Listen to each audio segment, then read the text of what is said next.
Live edition of Patriots Beat here on CLNS Media. I am Mike Kadlick, joined by Alex Barth, as always, from 98.5 The Sports Hub. We're going to take a very different route today on today's show, as you know, the whole NFL world is basically on hold, and frankly, the two of us would prefer not to really get into X's and O's of on-field play today, as life and the family of Damar Hamlin and everything that went on last night is far more important than on-field sports right now. Obviously, what happened, as I'm sure you all know, Damar Hamlin went to make a tackle last night on Monday Night Football against the Bengals. He was hit in the chest, stood up, and then collapsed. He was treated almost immediately by professionals on scene. CPR was conducted for about 9 minutes, and reportedly they got his heart beating, and they brought him. He was rushed to University of Cincinnati Trauma One Hospital. The update right now, as it currently stands, is that according to his friend Jordan Rooney, his friend and marketing representative said that his vitals are back to normal, and he was put to sleep and put on a breathing tube. So they're currently running tests, and they will provide updates. But just tragedy, Alex, struck across the NFL world, and it was a tough scene last night and into today. Yeah, this is the kind of thing that I think it's every player's worst nightmare, every fan's worst nightmare playing out in front of them. It's a violent game. I think we all know that going in. You know that watching the sport, but right. We've seen guys with bang up a knee, tear an ACL, broken bones. You do see some head injuries. Obviously, we had a very scary moment with Tua Tagovailoa earlier this year, but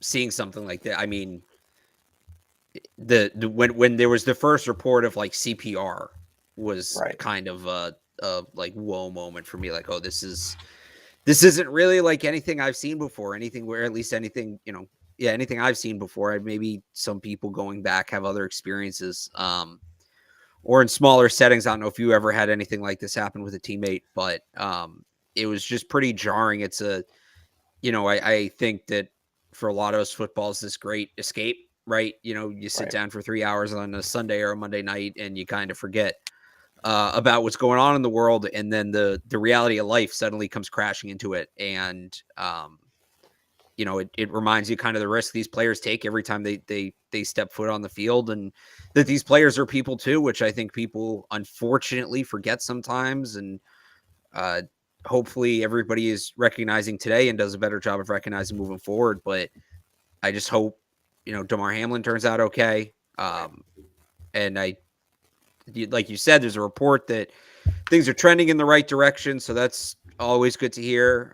Hope his family's holding up okay. I would say as well, I certainly hope, all the players involved, but especially T. Higgins is doing okay as well. Like, that's a football play. There's really, it's not like anybody took a cheap shot, anybody went outside the rules. Like, that is as basic a football play as that. Same contact to an extent could happen in basketball, it could happen in so I hope T. Higgins is getting the help and the support he needs today too, and he's doing okay, because I'm sure he's got a lot of thoughts swirling around his head. So that's just kind of where I've been all day, like you said off the top. And we texted this morning. I really don't feel like talking about football today. Nope. I don't think I can talk about football today, at least to the extent that we usually talk about football on this show. So I thought it would be good for me. I don't know how you feel. I thought it would be good for me and maybe for some of the viewers to just kind of talk about what we saw, because it's a lot to process. But we'll get into the football stuff later this week. And obviously we don't know. There's some football elements to this as they relate to the Patriots that are unknown as to how the end of the season is going to play out. And we'll have time to get into all of that later this week. But man, I just need 24 hours. I'm with you. And to just kind of, the thought I've kind of had all day is like, it's no secret how I feel about the game, right? I love the game itself at any level, and to think something you're this passionate about can cause this much damage to somebody is jarring. Yeah. So it is. That's kind of been how I've personally been wrestling with it. But again, of course, off the top, like, just hoping things turn out okay. Good to see the latest report, and the support as well that he's getting, and whether that's Bills players going to the hospital or the GoFundMe, which is I think up near 4 million now, right? Yeah, it's Um, outstanding. I was going to get yeah. into that in a second. You kind of seeing people make make the best of a bad situation. Yeah, it's the Damar Hamlin. He created the Chasing M's Foundation community toy drive. It was a GoFundMe page that he had set up. I'm not exactly sure when, but the original goal on it was to raise $2,500 on GoFundMe, and that has now surpassed 4.5 million as of right now. It's incredible, and so I had tweeted it out. But got Patriots players like Lawrence Guy, Brian Hoyer, Miles Bryant all made some big donations. I saw Tom Brady was in there too. Yeah, So I think Tom really, Brady dropped like 10,000. yeah. So I mean, you can check that out on GoFundMe. I'll have the link on you, or the link is on my Twitter as well if you guys want to check that out. But yeah, like you said, trying to make something, I guess, good out of a terrible situation. And yeah, just what you said about CPR, right? It's like, injuries in this game. It comes with it to an extent. I mean, guys tear their ACLs in this game. There's obviously the concussions, but in those circumstances, and Ryan Clark kind of put it best on ESPN. I thought they ESPN did a magnificent job. I thought last night in an impossible situation. But just Yep. when guys go down, right? A lot of times, they're there and they can give the thumbs up as they go off the field, and you could just see the emotions on these players last night. Realizing what was happening in real time, and it was tough. It was tough to watch, and it's something that you never want to see in this game. It's tough to see. They end up clearing the field eventually after talks of potentially playing again, and just as far as updates, as far as the scheduling goes, like you had mentioned, the league announced that they're not going to continue the game from last night this week, and that next week remains the same. For now, again, that's extremely fluid, as is this whole circumstance. But I'll just read what the NFL wrote. NFL continues to be in regular contact with the medical team caring for Hamlin and also the Bills and Bengals and the NFLPA. After speaking with both teams and NFLPA leadership, Roger Goodell informed the clubs that the game will not be resumed this week.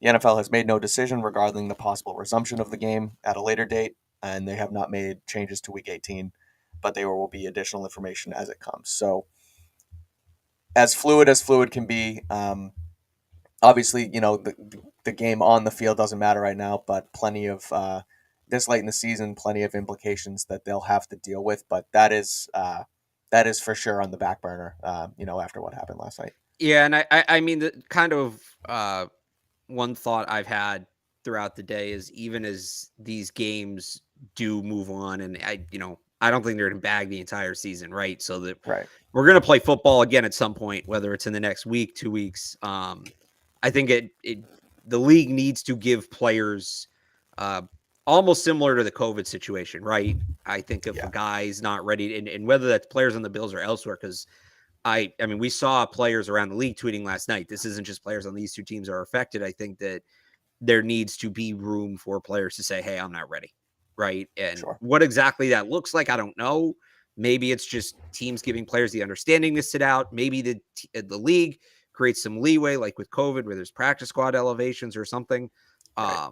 And there's guys, again, the monetary element here isn't the most important by any means, but there's guys playing for bonuses and things like that, and obviously guys want to get paid. So hopefully that there is some leeway given from the teams, from the league, and by the way, from the public as well, to let guys do 100%. what they need to do. Like, let's not make this a thing where, so and so said he's not ready to play. Like, you put on for your team and go. No, like, No, that's um, not what this is about. yeah, That's like not. I wouldn't be surprised if we see an elevated number of retirements this offseason off of those. Right. So let's give the players the room they need. Both first and foremost, when it comes to the Bills and the Bengals, in regards to that game and the fact it's not being played this week, is I'm going to guess that came from the players. Hey, we're Yeah. not going to be ready. So that's good, but let's not let's give everybody beyond those two teams the room for somebody's not ready. Because I mean, Sunday's 5 days away, right? Right. Somebody's not ready to play a game in 5 days. I get it. That's everybody's dealing with their own. It's going to be weird watching the game on Sunday. Right. So I just hope, I think the league and the teams will do that just based on the initial reaction. I think there's definitely an understanding here. And I just hope that everybody, the viewing public, the fans kind of understand that this is an unprecedented situation, and it's not necessarily going to be easy for everybody to get right back out there. Right. Well, that's again, as far as like, and I don't want to get into, and we won't really get into um, the rights and wrongs and what happened as far as the wait time last night. But you mentioned it being unprecedented. The league doesn't know, this is something that has rarely ever been dealt with. And so, 90 minutes, them waiting in the locker rooms and kind of figuring it out. I, I was hard on it last night, but thinking it over today, I don't necessarily think that was a bad thing. It was more just getting logistics in place. Like the second that Sean McDermott and Zach Taylor met on the field last night, they weren't playing that game. So, whether a ruling had to be waited to come down or not, like that game wasn't going to go on. Those guys were, you know, getting their bearings after just seeing their brother essentially get saved on the field. So it's not Yeah. like it was just. It's tough. I mean, it's tough to talk about even today. Just what happened and how unprecedented of a situation that was. And just to hear about his mom come down and go in the ambulance with him and get there. It's like it's so much bigger than the on field Right. the X's and O's of the game. What happened last night? It's awful. And it's interesting to think about, there were some former players today talking about just how far the game has come, right? Since they were playing, whether it was guys who played in the 70s, and I know there were some guys who played with Daryl Stingley who weighed in on it. But even as recently as, what was it, in October, when the Patriots played the Lions, remember Savion Smith, the corner for the Lions, got hurt. They stopped the game. I don't remember who it was. It was a member of his family they brought down to the field in the ambulance. Yep. And Smith luckily is okay. He's been out for the year and he needed surgery and he did have a back injury. He's expected to, at least try to be able to play again. So that's obviously great. But that was, how life-threatening was that at the time? I don't know. I don't know well enough medically, but it sounds like it was certainly threatening paralysis at the time. And, right. They put him back. I don't even think there was a 5-minute window when that happened. I think they just started playing again. I think they just lined up and ran a play. And you remember what the Lions looked like for the rest of that game. So it was, we can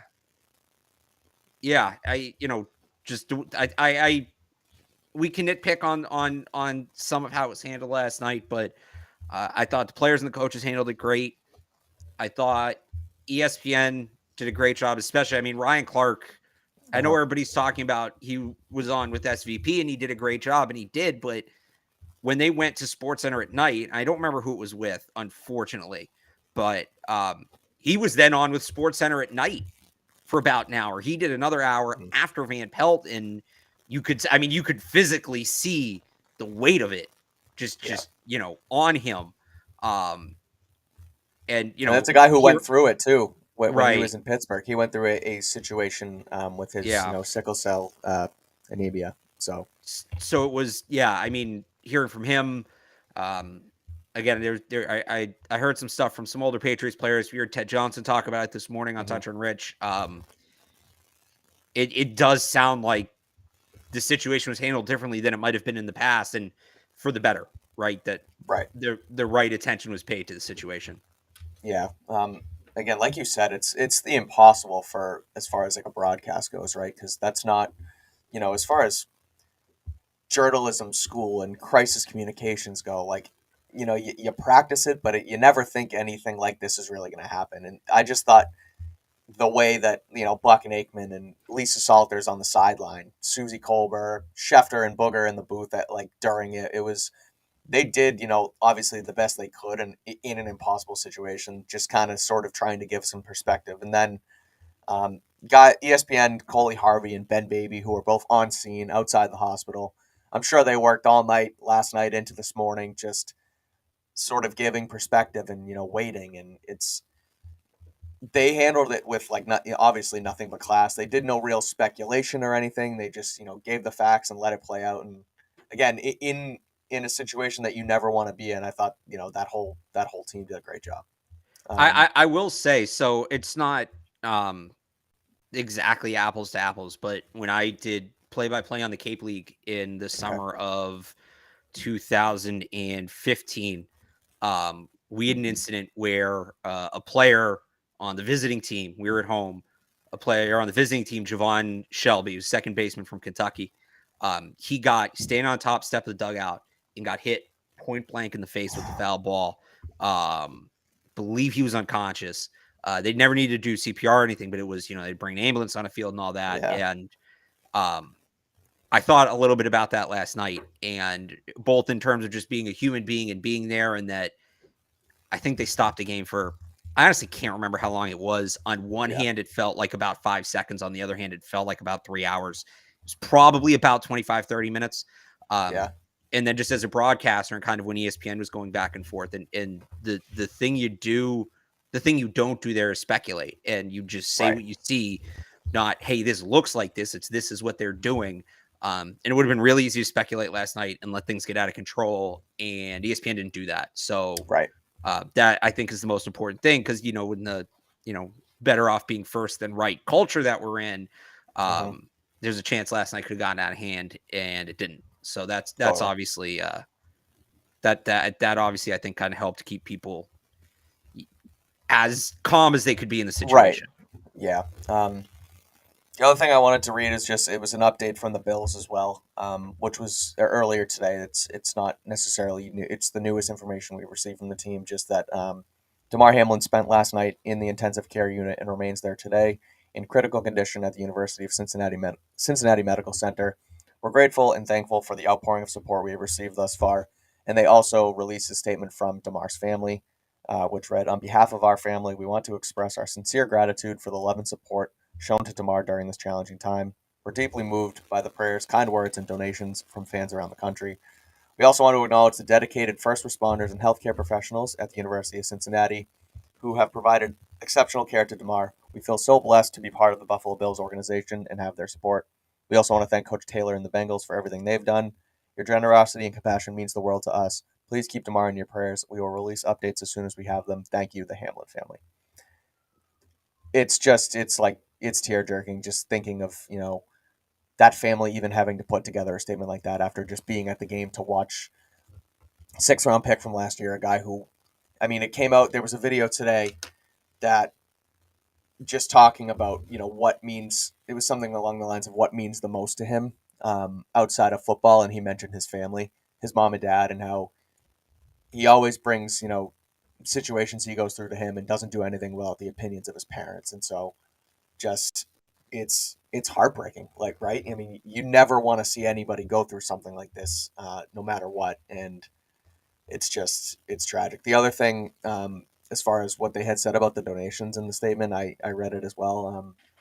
They basically put a disclaimer type on the Chasing M's Foundation, the toy drive, and just said that donations here, it's the only donation center for the family, and that it is for the toy drive, as I believe, as well as like anything you want to give towards this cause. So it's just tough. It's tough to talk about. It's tough to report on, and again, you just at this point you just hope for the best, and it all feels like a waiting game right now, and that's a tough situation to be in.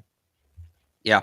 Yeah. And I think, in terms of moving forward, I think the NFL is doing the right thing right now in terms of the Right. statement they gave today. Hey, we're not going to play this week. Everything else as stands now, we're not going to touch it.